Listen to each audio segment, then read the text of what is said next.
बिस्मिल्लाहिर्रहमानिर्रहीम। अस्सलाम वालेकुम। आपका दोस्त सलमान हैदर। दुआ है परवरदिगार से कि उसने आपको और आपके अहले खाना को अपनी हिफ्ज़ो अमान में रखा। वो मुलाकात जिससे मुतल्लिक जुम्मे से बड़ा शोर है कि हमारे सदर के अंदर वो मुलाकात हुई है, उस मुलाकात की खबर भी है, महज एक खबर की तरह मेरे पास ज़रूर थी, क्योंकि अगर मैंने आपको वो मुलाकात की खबर देनी थी तो फिर मैंने उसके अंदर मुदरजात की भी बात करी थी, वो मेरे पास थे नहीं, क्योंकि वो तीन ही अफराद हैं जी, सदर मुमलिकत, आर्मी चीफ जनरल आसिम और DGISI। इन तीन अफराद के बीच में मुलाकात हुई थी। तो अब उस मुलाकात का बाकायदा तौर पर कंफर्मेशन आ गई है माननीय सदर से भी, और जाके अखबार वगैरह ने भी इसको कंफर्म कर दिया। पहले चंद सहाफ़ी इसको क्लेम कर रहे थे, लेकिन उस मुलाकात के अंदर होने वाली गुफ्तगू के मुतालिक मुख्तलिफ कयास आराइयाँ चल रही हैं, क्योंकि वो कयास आराइयाँ ही हैं, और जो बहुत करीब तरीन कयास आराइयाँ अकॉर्डिंग टू सिचुएशन है वो मैंने आपके सामने पेश करी है। डेफिनेटली कुछ चीज़ें इलेक्शन कमीशन ने एंड टाइम पर पूरे पाकिस्तान के अफसरान को वापस बुला लिया जी इस्लामाबाद में। उसकी क्या डिटेल्स है और उससे कौन से मुहरकात निकलते हैं, हमारी स्टोरी का फॉलोअप है कि जो कामरान टिसोरी साहब थे गवर्नर, और इसहाक डार साहब जो नंबर 1 के बहुत ज़्यादा करीब थे जब इधर आए, तो वो पैगाम रसानी का काम कर रहे थे, और जो नवाज शरीफ साहब को उन्होंने ये पैगाम दिया, अभी उसकी तफसीलात भी मैंने आपके सामने का रखनी है। अब देखना ही है नवाज शरीफ साहब मानते नहीं मानते। चूरन बेचने का है कि किसी और जगह पे अब चूरन बेचना है, किसी और तरीके से चूरन बेचना है, बयानिया किसी और तरीके से तब्दील करना है। बहुत इंटरेस्टिंग स्टोरी मैं आपके साथ डिस्कस करने लगा, तो वीडियो मुकम्मल देखिएगा, और अगर चैनल देख रहे हैं तो चैनल सब्सक्राइब कर दें ताकि आने वाले वक्त में मेरा आपका राब्ता बहाल है। सबसे पहले वो मुलाकात जी, सदर आरिफ अलवी और दो अहम शख्सियात कहा जा रहा था, अब इजाजत मिलेगी तो हम भी बात कर देते हैं। आर्मी चीफ की मुलाकात थी और DGISI की मुलाकात थी। पहले कयास आ रही थी, अब कंफर्मेशन आ चुकी है और अखबारात ने भी शाया किया है। तो ईवान सदर के 4th फ्लोर पर यह मुलाकात हुई थी, जहां आमतौर पर सदर अपना दफ्तरी मामूलात जो है उसको निपटाते हैं और मामलात को निपटाते हैं, और इस फ्लोर के स्टाफ तक को वहां से निकाल दिया गया था।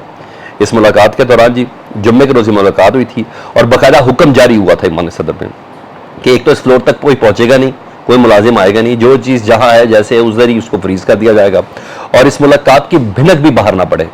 तो स्टाफ को यह अलर्ट कर दिया गया था। डेफिनेटली एक कमांडर इन चीफ, एक आर्मी इन चीफ और आर्मी चीफ और एक पाकिस्तान की टॉप स्पाई एजेंसी का सरबराह, ये कोई आम मुलाकात तो थी नहीं, और मौजूदा सिचुएशन में तो बिल्कुल ही नहीं, जिसमें सदर का किरदार ही बड़ा ज्यादा अहम था, तो किसी को आमदरफ्त की भी इजाजत नहीं थी।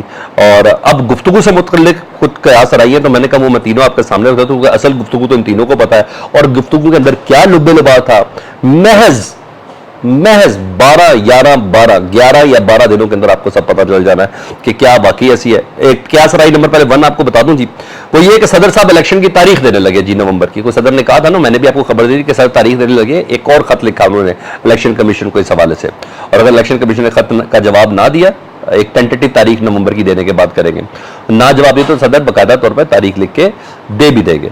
अब यह है कि उस तारीख से मुतल्लिक जारी बात है, जो इलेक्शन डिले चाहते हैं उस पर कुछ शक्ति इस्टेब्लिशमेंट भी है, मुस्लिम लीग नून और इस्टेब्लिशमेंट एक पेज पे है जो इलेक्शन अभी नहीं चाहते। तो इस सिलसिले में बाकायदा तौर पर यह है कि क्या सराई नंबर 1 है कि सदर नवंबर की तारीख देंगे इलेक्शन की और खुद मुस्ताफ़ी हो जाएंगे, क्योंकि सदर की जो डेट है ना मुद्दत मुलाजमत, वो है 8 सितंबर तक।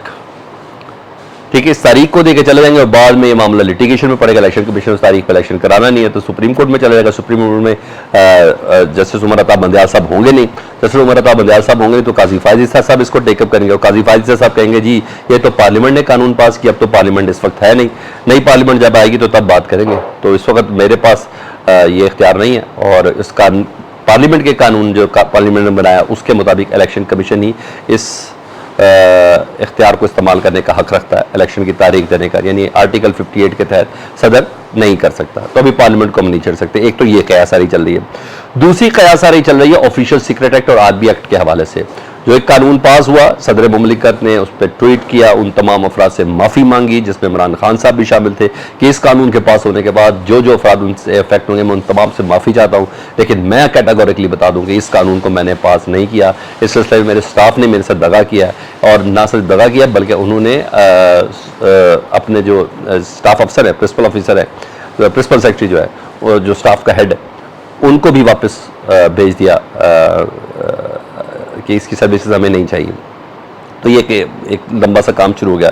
तो जारी बात है आर्मी एक्ट और ऑफिशियल सीक्रेट डायरेक्ट फौज से कनेक्टेड है, और डायरेक्ट कनेक्शन है इसका 9 मई से। तो कहा जा रहा है कि जी इस हवाले से भी बात हुई है और इससे मुतल्लिक को हल तलाश करने की कोशिश की गई। ठीक है, मुझे नहीं पता कि सदर की कितनी अथॉरिटी है तो commander in chief army chief से बहुत ऊपर है, सिर्फ ऊपर नहीं है, बहुत ऊपर है। अब मुझे नहीं पता सदर ने इसको कैसा किया। तो बहरहाल इस पर भी मुशावरत हुई है, ये चीज़ है। मतलब मुशावरत करके बात थोड़ा लाइट वे में कर देता हूँ, ठीक है। तीसरी जो चीज़ है कि सदर आज 4 रोज़ा दौरे पर लाहौर आ गए जी, और सदर ने 7 तारीख तक लाहौर में, और 7 तारीख को उन्होंने वापस पहुंचना है इस्लामाबाद। 8 तारीख को सदर की मुद्दत मुलाजमत खत्म हो रही है। अब कहा जा रहा है कि सदर 8 तारीख को कह देंगे, मैं कहता हूं सदर 8 तारीख को इस्तीफा नहीं देंगे, क्योंकि आइन उनको इजाजत देता है कि जब तक नई पार्लियामान नहीं आती तब तक सदर कंटिन्यू कर सकते हैं, ठीक है जी। और चंद रोज में चीजें मजीद क्लियर होंगी सर, मैं आपको सीधी सी बात बताऊं, मैं ये ख्याल आई है तो आपके सामने कर सकता हूं, और सिचुएशन के बहुत करीब है ये तमाम चीजें ना, तो मैं ये तो आपके करीब जरूर कर सकता हूं।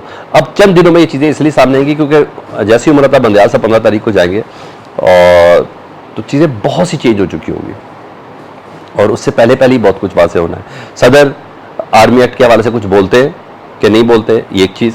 सदर इलेक्शन की तारीख देते हैं नहीं देते, ये भी इस मुलाकात के साथ नथी है। यानी काफ़ी चीज़ें हैं जो इस मुलाकात के लिए बहुत ज़्यादा थी। तो ऐसा नहीं हो सकता कि आर्मी चीफ और DGI ऐसा ही पूरा पाकिस्तान छोड़ के सीधा सदर के पास मुलाकात के लिए चले गए हो, ठीक है। तो खासतौर पर बंदियाल साहब के जाने के बाद सिचुएशन डिफरेंट होगी। इलेक्शन कमीशन ने इलेक्शन से कबल एक अहम ऑर्डर दिया जी, 3 साल से तमाम सूबों में 3 साल से जायद जो जो अफसरान तैनात है ना, तमाम को उन्होंने वफाकी दारुल हुकूमत बुला लिया है। 3 साल में जितने भी सरकारी अफसरान थे मुख्तलिफ सूबों में तैनात, उन तमाम को इस्लामाबाद बुला लिया जी। ये अहम डेवलपमेंट है जी। इन अफसरान को इलेक्शन से कबल बुलाना बहुत मानी खेज है। एक चीज़, नए अफसरान का आना क्या मैनेज है क्योंकि या कॉम्प्रोमाइज है, क्योंकि इलेक्शन कमीशन पर मैं यकीन तो नहीं कर सकता। और अब देखते हैं इलेक्शन इंजीनियर्ड करने की ये कोई कोशिश है या कोई और वजह है, क्योंकि 3 साल पहले पाकिस्तान तहरीक इंसाफ की हुकूमत थी ना, तो इमरान खान के दौर में इन अफसरान की तैनात थी। तो लेट्स सी, ये बहुत ही अहम और बोल्ड स्ट्रॉन्ग स्टेप है। लेट्स सी इसको किस तरह देखते हैं, लेकिन जैसी कोई सिचुएशन हुई हम आपको डेफिनेटली आगाह करेंगे। इलेक्शन कमीशन से इस वक्त जब उसको इलेक्शन की तारीख देते हुए इतना तरद्दुद है, अफसरान की को वापस बुला लेना इस्लामाबाद, और नए अफसर, अब देखते हैं नए अफसरान की तैनाती कैसी होती है, वो कौन से, तो हम उसके ऊपर भी नजर रखेंगे। उस सिलसिले में भी जो पेशरफ्त हुई उससे मुतालिक मैं डेफिनेटली आपको आगाह करूंगा। हमारी अहम स्टोरी जिसका फॉलोअप अब करीब आता जा रहा है, मुसलसल फॉलोअप ही दे रहा हूँ मैं उसका, कामरान टिसोरी और इसाक डार साहब की ये मैंने स्टोरी थी कि दोनों मैसेंजर है जी। कामरान टिसोरी तो मैं कहता हूँ कि इस्टेब्लिशमेंट की सेलिब्रिटी है, ठीक है। और इसाक डार साहब भी अब हालिया जो पाकिस्तान आया था, वजारत खजाना संभाली थी, और उसके बाद वो जो एक फॉरम भी बन गया बिजनेस का, तो उसके बाद तो वैसी आर्मी चीफ के भी बहुत ज़्यादा करीब हो गए। कहा जाता है कि नंबर 1 के बहुत ज़्यादा करीब है, इस्टेब्लिशमेंट के बहुत करीब उनको तस्वर किया जाता है। तो तफसीलात के मुताबिक ये आम शख्सियात का पैगाम, शख्सियत या आम शख्सियात का पैगाम लेके ही दौड़ो गए थे, ठीक है जी। और वो पैगाम नवाज शरीफ साहब को पहुँचा दिया गया, और पैगाम यह है कि जनाब नवाज शरीफ साहब, आपने साबिक आर्मी चीफ, साबिक DGI साबिक चीफ जस्टिस साहिबान समेत दीगर शख्सियात के खिलाफ आपने तनकीद नहीं करनी। तो फिर करना क्या है इन्होंने? अच्छा जी, ख़ास तौर पर जारी बात एस्टेब्लिशमेंट अपने इदारे के मुतालिक तो नहीं बोलेगी ना, उन लोगों एक ख़ास हद तक तनकीद सुन सकते, उसके बाद नहीं। अब सख्त पैगाम ये गया और बड़ा कैटेगोरिकली गया है, और एक हद तक तो तनकीद हो सकती है। यानी यही कहा जा रहा है एस्टेब्लिशमेंट की तरफ से, आप अपना बयानिया कोई और बना लें, ये इस बयानी के ऊपर काम नहीं करना। तो आपने नोट किया होगा जब आर्मी चीफ ने पिछले दिनों जनरल बाजवा साहब के साथ बैठकर एक तकरीब थी, गार्ड ऑफ ऑनर लिया हुआ था, तो जब वो तकरीब थी जनरल बाजवा साहब बैठे थे तो सबको लग रहा था कि पाकिस्तान तहरीक इंसाफ के लिए मैसेज है, नहीं, वो मुस्लिम लीग नून के लिए भी वही मैसेज था। तो आपने देखा होगा उसके बाद जनरल बाजवा साहब का नाम किसी ने नहीं लिया था मुस्लिम लीग नून की तरफ से, इमरान खान साहब तो मुसलसल ले रहे थे, तो फिर सारे के सारे जनरल फैज की तरफ आ गए थे। तो मैं कहा नहीं, बाजवा साहब का भी आपने नाम नहीं लेना, और आपने साबिक DGI का भी नाम नहीं लेना। फिर बीच में उन्होंने कुछ जजेस का भी नाम ले लिया, कोई साबिक चीफ जस्टिस का आपने नाम नहीं लेना, और दीगर शख्सियात के नाम नहीं लेना। एक पर्टिकुलर ने अपने इदारे से मुतल्लिक का, और सबको एक पैगाम दे दिया और मना कर दिया गया जना, और साथ बिठा के वैसे जनरल बाजवा साहब के बाद ये मैसेज बिल्कुल क्लियर चला गया था कि नहीं, ऐसी कोई बात नहीं करनी। अब देखते हैं नवाज शरीफ साहब क्या करते हैं। चुप तो लगी थी उन्हें जब बात सबके सामने आ गई कि उन्होंने एक्सटेंशन भी दी थी जनरल बाजवा साहब को, हमें कहते रहे कि नहीं, चुप तो लगी उसके बाद उनको कि जब जनरल आसिम ने जनरल बाजवा साहब को साथ बिठा के एक बहुत बड़ी तकरीब के अंदर मौजूदगी रही, चुप तो उसके बाद लगी थी। अब चुप खामोशी रहनी है हमेशा के लिए, अब ये देखते हैं। और इस मौके पर नवाज शरीफ साहब के आने के बाद फिर मुझे बता दें, नवाज शरीफ साहब अगर फौज के खिलाफ, जनरल बाजवा के खिलाफ, जजेस के खिलाफ नहीं बोलेंगे, अभी वीडियो और ऑडियो भी रिलीज है उन्होंने करनी है इतनी ज़्यादा, तो फिर क्या बोलेंगे? आप मुझे कमेंट सेक्शन में बताइएगा। अपना बहुत ख्याल रखें। अल्लाहुम्मा सल्ली अला मुहम्मद व आले मुहम्मद।